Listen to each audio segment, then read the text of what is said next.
So our final speaker will be Alec Eichbusch. He is a research scientist at Google Quantum AI. He has a long history working with quantum error correction from his time in his PhD working with superconducting qubits and some early demonstrations of the seeds of error correction to now what are some of the state-of-the-art real experiments working with error correction that I'm sure we'll hear about in this talk. So thank you, Alec.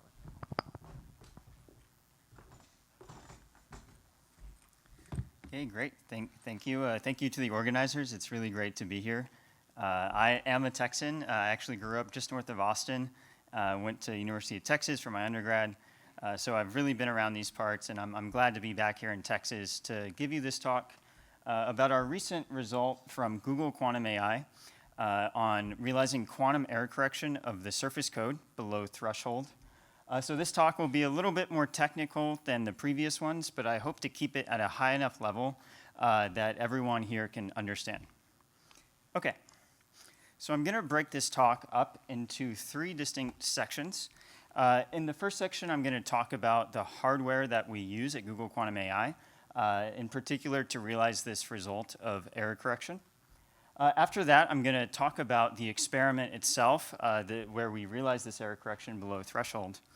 And finally, I am an experimentalist working in the lab. So if time allows, I hope to really tell you some of the details that go into realizing this error correction and kind of what makes it difficult and how we're solving those problems every day. Okay. So just to start, many of you probably know, but at Google, we are working with superconducting circuits. In particular, our sort of qubit of choice is this transmon qubit. So if you haven't seen this before, you can basically think of a normal LC oscillator, inductor, capacitor, shunted. And if you take that inductor and you replace it with this squid, this is 2 Josephson junctions, then that makes the inductor effectively nonlinear. And so what this does is it takes your oscillator, which when it's quantized usually has evenly spaced energy levels, and it gives you a nonlinearity in the energy spacing.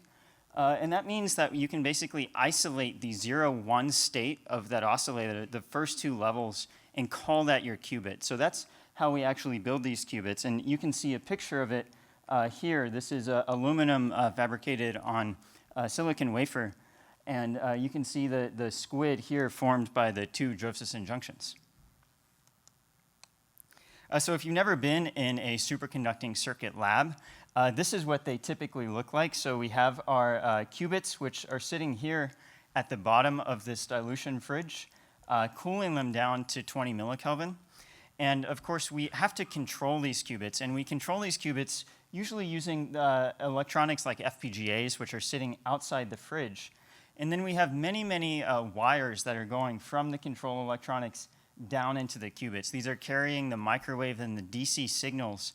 And it is sort of the job of calibration to orchestrate all of these signals together, time them very precisely, so that we get down here where the qubits are, we get a very sort of well-maintained pattern of control.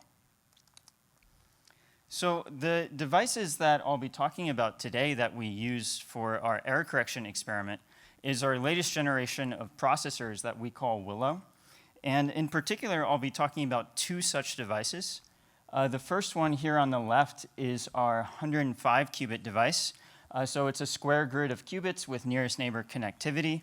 It features 182 frequency tunable couplers and also readout resonators to read out the state of each of these qubits. And then we also have a second device which we use for our real-time decoding studies. This is a bit smaller, 72 qubit device, using, again, a similar architecture. So in quantum error correction with the surface code, we usually take all of these qubits and we sort of designate them as 2 specific types of qubits. We have our data qubits. These are these sort of orange ones here. And that's, of course, where the quantum information is stored that we would like to correct errors on. And then we also have our measure qubits, which are interlaced with the data qubits. These measure qubits are used to measure the errors that occur on the data qubits around them. And then the syndromes that we measure are then sent to a decoder, which is used to decode the errors. So As we scale the size of the device, in particular, as we increase the number of data qubits along one edge, which we call the distance, the logical error rate in theory should decrease exponentially as long as the physical error rates of the underlying operations in qubits is good enough. And by good enough, we mean below some threshold. And that's why what I'll be talking about today is this quantum error correction below threshold, meaning our physical qubits are so good that they're able to have this exponential scaling. And so in that sort of quantum error correction language, this device on the left is capable of hosting a distance 7 error correction code, because there's 7 data qubits, and then along one edge. And then the device on the right is capable of hosting a distance 5. So we've made a lot of improvements going from our last architecture, which we call Sycamore, to our current architecture. And most of those improvements have been on the physical scale, the physical error rate scale. So we've seen a nice improvement in coherence, going from a median of 20 microseconds to 70 microseconds. And this was probably the biggest improvement that enabled these results. And at the end of the day, this coherence improvement was a combination of both design and fabrication working together to really make better qubits. And then coming from that coherence improvement, we have a lot of improvements as well in calibration, leading to better 2-qubit gates and single-qubit gates. And of course, we've also scaled, going from a 49-qubit device to this 105-qubit device. OK, so now I'll move on to talking about the actual experiment we ran on these devices. So when we talk about quantum error correction performance at Google, we usually use this number that we call lambda. And so what this means is, as I was saying before, as we increase the size of the chip, as we increase the distance of the code, we expect that the logical error rate, this is the rate of errors on our logical qubit, should get exponentially better. But that exponential has a slope, and that slope depends on how good the underlying physical error rates of the device is. And so in words, this lambda is basically the factor by which the logical error rate decreases every time that we increase the distance by 2. And so ideally, we would like to hit something like a lambda of 10 eventually. And this is sort of in line with going towards our next milestone, which is a 1 part per million logical error rate. This is a picture of the actual circuit we run in the lab to do this error correction. So again, we're looking at data qubits here in yellow and measure qubits in blue. And the circuit consists of 4 layers of parallel CZ gates, along with some Hadamards, and at the end, a measurement of the measure qubit. And this effectively will map the error information from the data qubits to all of the measure qubits without destroying any of the logical information. And so in order to sort of quantify the goodness of our logical qubit, the experiment that we ran on this device was a quantum memory experiment, meaning we prepare our logical qubit in various states, either in like the Z state or along the XY equator, the X logical state. We then run many, many repeated cycles of quantum error correction. This is that circuit I just showed you on the previous slide. And then finally, we measure the logical at the end of the experiment. That's a measurement of all of the data qubits. And so what happens is all of the measurements that we measure of the measure qubits during these repeated QEC cycles are fed to a decoder offline. And the decoder will basically respond with, should we flip the logical result we measure at the end of the experiment or not? We then compare the decoded corrected logical observable to the initial state that we prepared. And if they differ, we call that a logical error. And so we expect that the logical error probability will increase as we increase the number of cycles. And we fit that curve to extract the logical error rate of our qubit. So this is where we were in terms of running this memory experiment back in 2023 on our Sycamore architecture. So on this device in Sycamore, we were only able to realize the largest code was at distance 5. So we ran an experiment where we scaled the size of error correction from distance 3 to distance 5, just to see if we could make the logical error rate better as we scaled. And what you see here is that these lines, the distance 5 in black and the distance 3 in gray, are basically right on top of each other. We actually saw a slight improvement when going from distance 3 to distance 5, but it was nothing to write home about because it was not below threshold.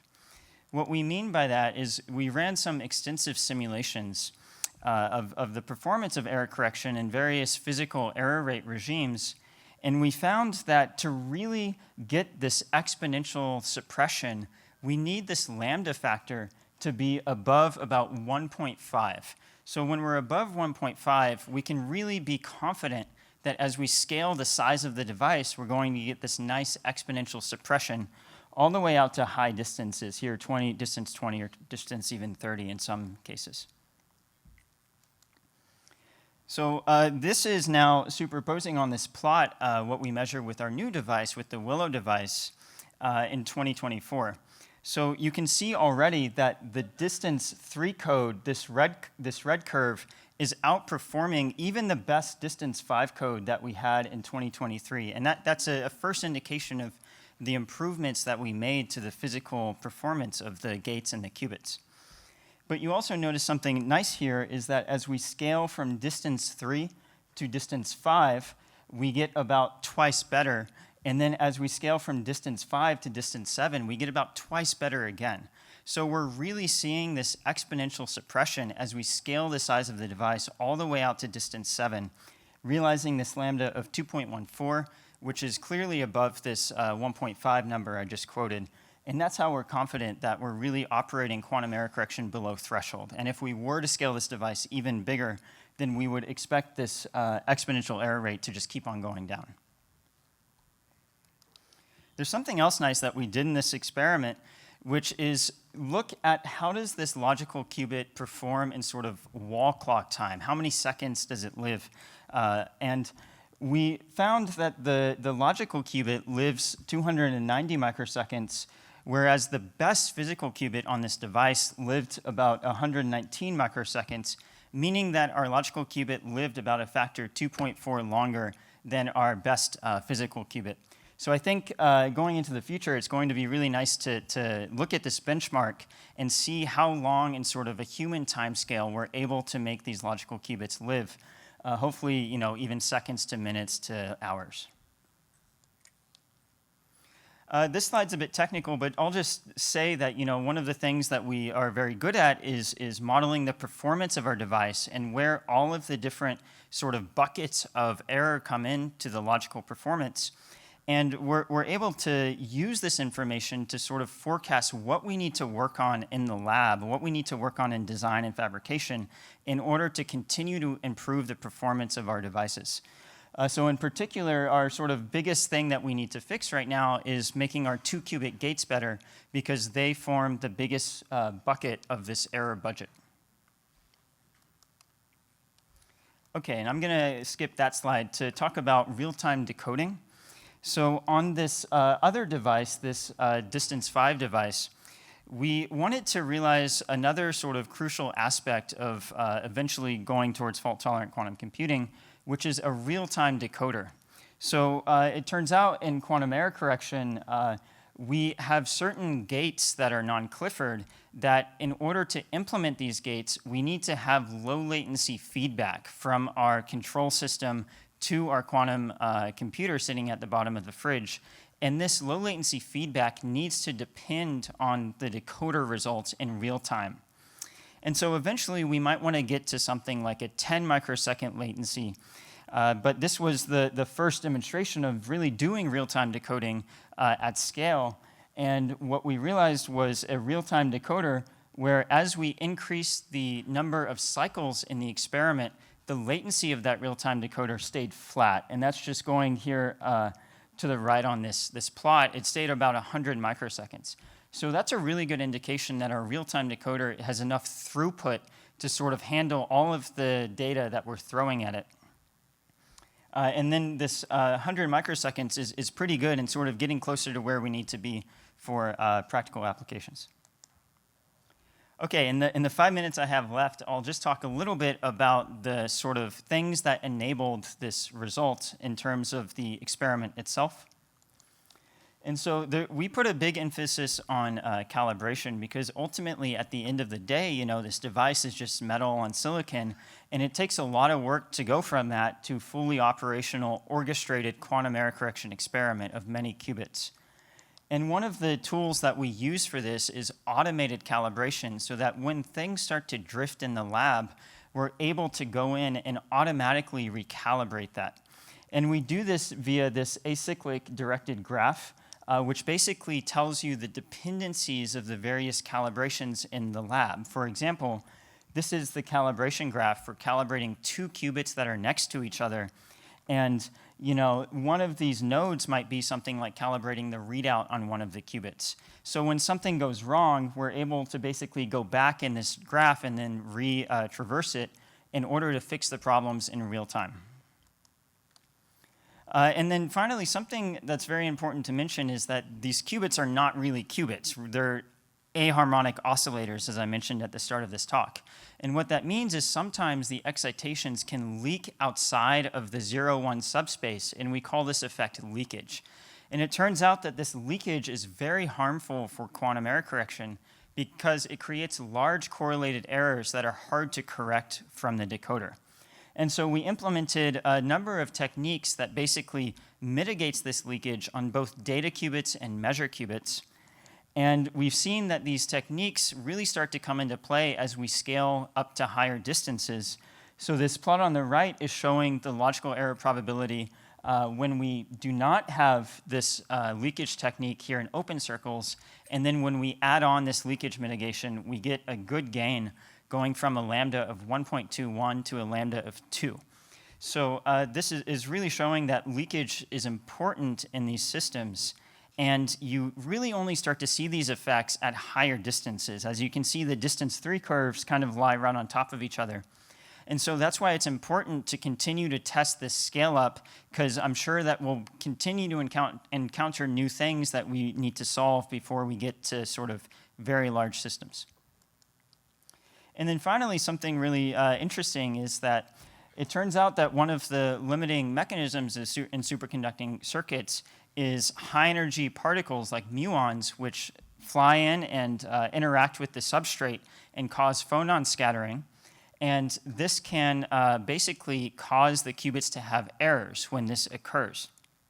And so we did this experiment in 2023, a repetition code, which is a classical error correcting code. And we found that there was a floor that was caused by these large correlated events from cosmic rays. So since then, we've done a bit of superconducting gap engineering in our devices that mitigates these cosmic rays to a large extent. And we've seen this huge orders of magnitude improvement in the repetition code performance as a result of this superconducting gap engineering. And finally, I'll just mention a few other results that we recently put out at Google Quantum in terms of error correction. So the first is the realization of a color code, which has a lot of nice properties. And we demonstrated lattice surgery, transversal logical Cliffords, and also magic state injection in this code. And then another nice thing we demonstrated recently are these dynamic codes, where we're basically changing the error correction in real time as we perform the experiment. And this allows us to do a lot of cool things. One of them in particular is we realized error correction on a hexagonal lattice. So every qubit has 3 couplers instead of 4. And we found that using these dynamic codes, we could reach the same levels of performance as the square lattice. And finally, we have a lot of data that we've put online and is open access for these error correction experiments. So I really encourage anyone who's interested in looking at decoding software or even just learning about error correction from the actual data in the lab. We have data sets from all of these recent papers which are publicly available. And I hope people will look into this and really use this in their own research. Okay, and with that, I'll say thank you. It's been a pleasure. Thank you a lot.